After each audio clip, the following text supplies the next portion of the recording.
When you apparently know so much about fitness, how come you remain so mediocre? I could have easily been asked this question, but I wasn't. In fact, a professional natural bodybuilder got this question. His response was simple. It is obvious that bodybuilding success comes from great genetics, hard training, and gear. But in my opinion, this answer merely scratches the surface about the whole issue. I'm Denis, a fitness coach and German engineer. I actually understand the numbers. I'm applying analytical principles to fitness and guide you to testing it out yourself. The initial question boils down to the conflict of science and personal experience, or put in other words, how helpful science is in sports and bodybuilding. I will discuss when science may not be helpful, why personal experience matters, and why this conflict will remain. Furthermore, I will show you 3 tips on how I navigate the advice we get from social media every day. We got so used to seeing incredibly fit people everywhere who have results most of us cannot achieve. That is because oftentimes the images we see don't reflect real life conditions. The possibilities are endless: lighting, batch filming, and nowadays even AI. Either we don't know important parts or just don't have the money to spend. I heard that some Instagram influencers spend more money on supplements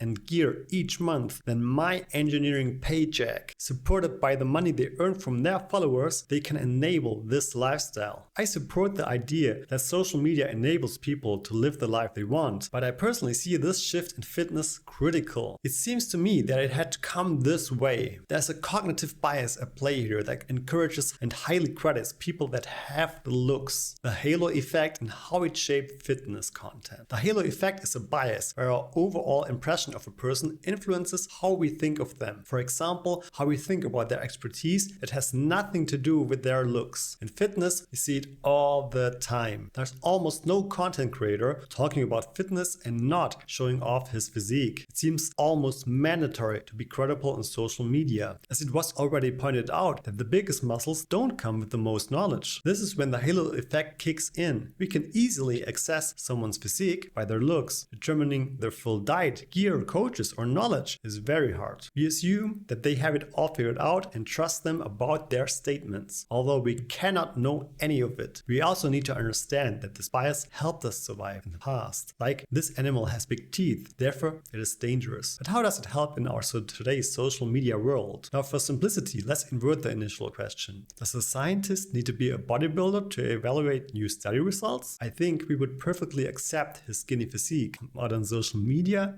I respect personal experiences very much, but scientific evidence is a powerful tool not to be ignored. In engineering, we analyze systems by identifying variables, examining evidence, and eliminating errors. We wouldn't design a bridge based on one guy walking over it. We would need more concrete data. So why should fitness be any different? Here's how you can apply engineering mindset to fitness claims. First, treat each claim as a hypothesis. Is there data? Is it repeatable? Let's say someone claims their workout boosts fat loss. To evaluate this scientifically, look for controlled studies, isolate variables, and ask if the results are consistent across different people. And this is exactly where the science has its limits. It assumes that when it works on lots of people, it also works for you. This is not always true. For example, a low-fat diet works great for some people, and for some it doesn't work at all. Not to mention that all evidence is prone to error. Furthermore, scientists are also biased in their research, oftentimes seeing things they want to look for. Here's the 3 tips to navigate these contradictions and how I approach it myself when it comes to fitness. Tip number 1, remain doubtful. Just because someone looks fit doesn't mean that they understand the science behind fitness. Just because a study is providing evidence doesn't mean the evidence is also true for you. Tip number 2,